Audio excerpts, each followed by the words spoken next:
Skenes, guys. Thank you for listening to the Bridge to Buctober podcast, where we talk all about them Pittsburgh Pirates and that.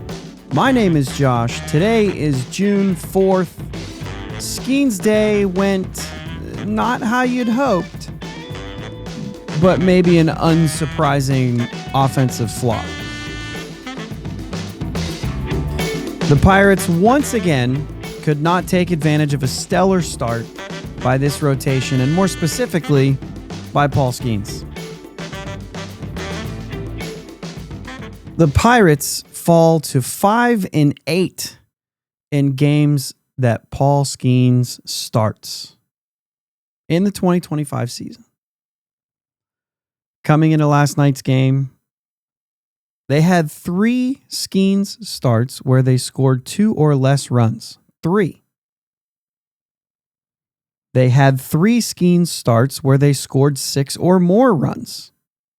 3. I bet that surprises a lot of listeners. 6 games on either side of that. The other 6, they scored 3 to 5 runs. So just as many 6+ run games as they had scored 2 or less. Well, now it's 4 games of 0 to 2 runs of support for Paul Skenes. So now they've flipped that on the other side. In those games, 0-3 in the lower 3 games, 2-0 I think in the upper, if that math sounds right, it does, and 2-2 in the middle. So that goes to 0-4 now when you score 0, 1 or 2 runs. You don't score 0, but you know what I mean. You understand what I'm going through here. He's given up 6 runs in 29 innings in those 4 games now. You can't make this stuff up, but it's not the first time we've seen something like this. Obviously, famously, Jacob deGrom ran into this issue. And it's been others too. I think Pedro Martinez has some statistics out there that are similar to this. And and you could say that the record, that they could record the loss to Santana for basically getting the team out of the game. When you're 1 run down, it's not really over. But the thing is that no one cares about pitchers' wins and losses. This isn't about you. It's about the team. And the team lost. You can't lose Cy Young votes because of your record. We've seen it. King Felix won his Cy Young with a 13-12 record. 1 season after going 19-5 when he didn't win the Cy Young. deGrom won back-to-back Cy Youngs, going 10-9 and 11-8. And there's no reason to think that this team, other than the fact that the offense doesn't score runs, but they could score runs. So there's no reason to think that they can't change this narrative. Paul Skenes was 11-3 last year. 11-3. This is not a forever problem. This is a 2025 problem. I don't know why that matters, but it's worth saying because I think a lot of people assume that this is, Jacob deGrom went over this for a long time, right? This wasn't just a 1 or 2 year thing for deGrom. This became an issue for multiple years. And that's not been the case with this team. It's been the case for 2.5 months. So, give or take. So I don't know. The point is that it's been a rough going so far in 2025. And if most of us are being honest and watching the things that are going on, it just doesn't feel like this offense is going to change anything about what's being said. They made Lance McCullers look like the guy I talked about in yesterday's show. 6 innings, 2 hits, a walk, 7 Ks. Obviously no runs. The Bucs had 4 hits, all singles in this game. O'Neal Cruz down to a 223 batting average, struck out 2 more times today. The top 4 hitters in this lineup were 0 for 14 in this game. An opportunity to start the series off, the homestand off, with a solid win was squandered. I'm sitting here wondering if McCullers was good or if it's just this offense. I understand they're all major leaguers. I get that. But like this happens far too often. We've talked about the fact that this pitcher was good, but was he? We've talked about that multiple times this year. Now, there have been times that I've said, no, he was good. I can't say the same thing about Lance McCullers today. I watched most of this game on my phone, and I don't have the ability to really see that play out and say that whether or not this guy had a great outing or if it was just the offense kind of making him look like it. I'm bummed out. Yeah. Mama said there'll be days like this, right? But she didn't mention how often they would happen in 2025. The 10th shutout for this offense this season. It's piling up on them now. The offense has looked better lately. They have, and getting Gonzalez back today is big. I saw a few tweets before the game yesterday that said this might be the best lineup of 2025 so far. That shows you what baseball can do for you sometimes, right? This is the hardest, most humbling game there is. But it also is what makes the wins worth celebrating. It's just baseball for me.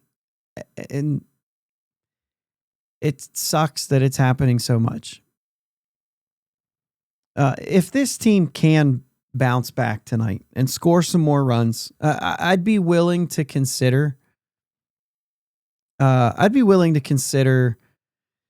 this game is a blip in a run of good performances.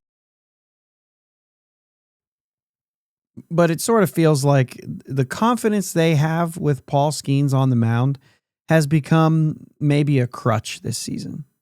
11-3, Skenes throws, we got this thing in the bag, right? And it's almost like they're letting their guard down. You can't do that in this league. Starting pitchers don't score runs. They prevent them. They don't score them. These games have been a complete argument against the whole starting pitching wins pennants rhetoric. I'm not disagreeing with it. That's not what I'm saying here. But the Pirates are, checks notes, 8-17 when Skenes and Keller take the mound. That's an argument against it. That's 3-9 in Keller starts and 5-8 in Skenes starts. It's 2025. You have to slug. We lost the game last night to 2 home runs. That's all they did. They hit 2 home runs. One of them happened to have a runner on base. The other one did not. It's no longer early in the season, but there's a lot of season left to get this ship going in the right direction. I just don't know how much confidence we have in the offense that was built this offseason to do things to make these sort of things. And when Paul Skenes is starting, just hit 2 home runs. I realize how hard it is to, in today's game, and I talk about this all the time, to pile together hits to try to score multiple runs. That's just difficult to do in today's game. But instant offense, even if it's the first things first, score a run. You can't win without scoring 1 run. So hit a solo shot. That's fine. Get a guy on base. There were 4 guys on base today.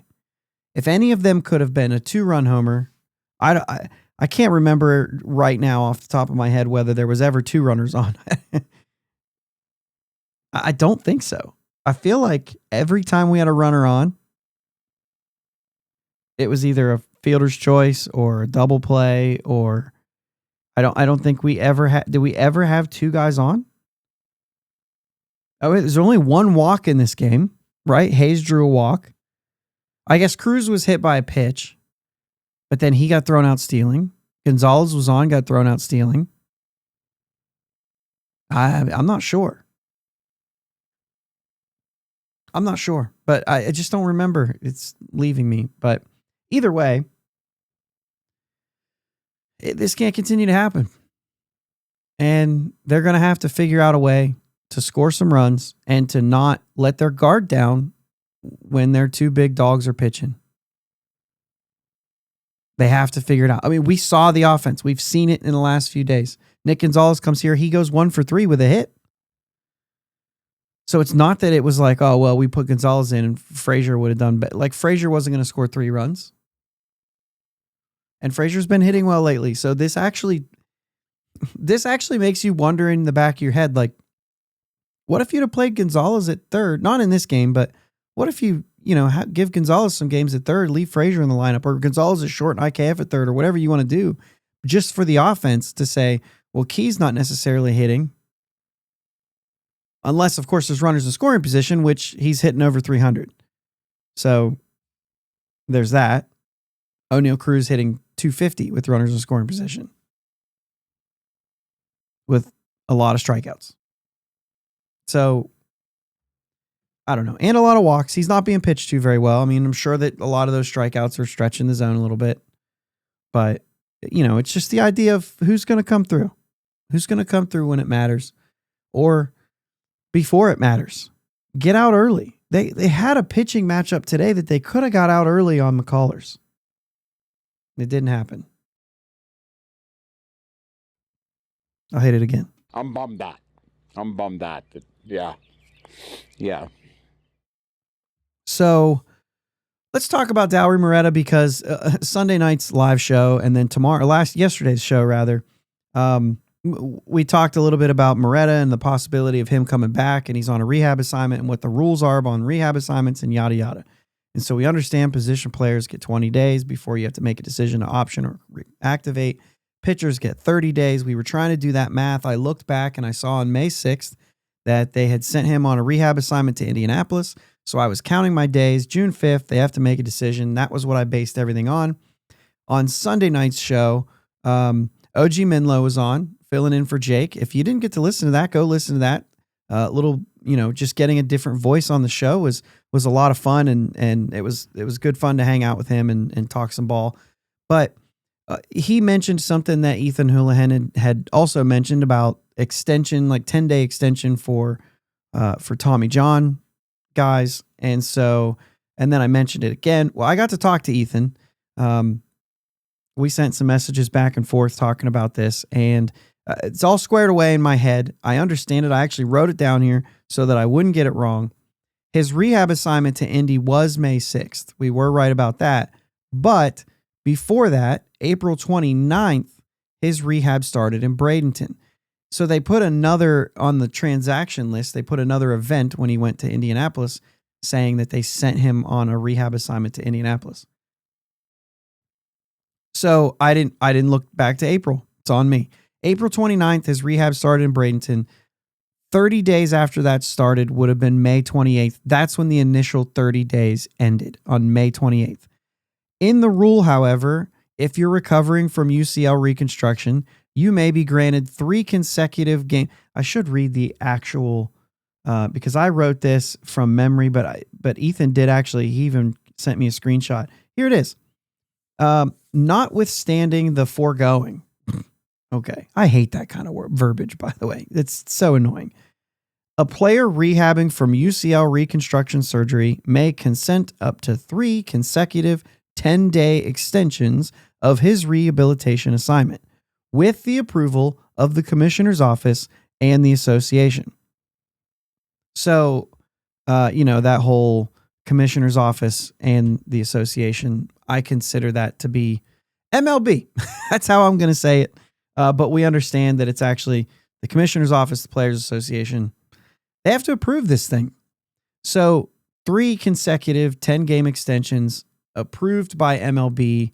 And the fact that he's still on a rehab assignment today means that the first of those 10-day extensions has already been approved. It now goes to June 7th. Checks notes again. Yes, June 7th. So obviously at any time, he can be activated before that 10 days is up, just like he could have been activated before the 30 days is up. This is like a limit so that you can't just put somebody on a rehab assignment, leave him there all year, and then let him pitch through, a whole season without needing to make some sort of adjustment. And that's all this is. Okay. There's probably a lot of backstory to it that probably doesn't matter right now in this conversation. Either way. He just can't go beyond that 10 days unless it's approved again. And it can be done 2 more times. The last possible day in rehab assignment status, I guess you could say, will be June 27th. So again, he can come back before that, but that's as far as it'll go.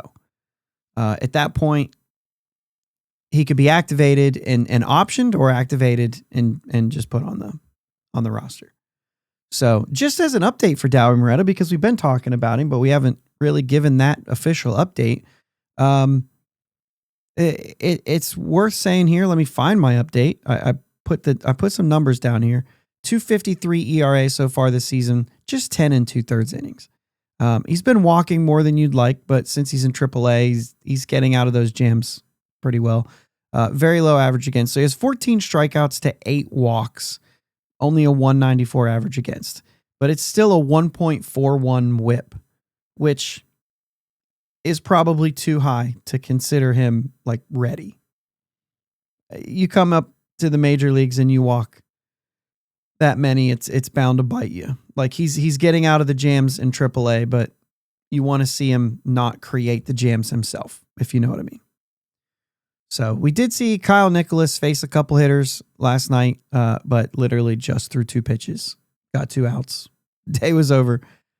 So that's all. But Nicholas takes the spot of Tanner Rainey in this situation. So Mike Burrows tonight gets a chance to win a big game against Ryan Gusto and the Astros. And we need to see Mike Burrows step up and pitch as if this is a big game. This is the type of game that a lot of us fans have us saying like, no, when you talk about building a culture and learning how to win games and having some urgency sort of thing, you just lost the Paul Skenes game, which should have been a win in a series like this. And now this is a big game. You have to force a rubber game.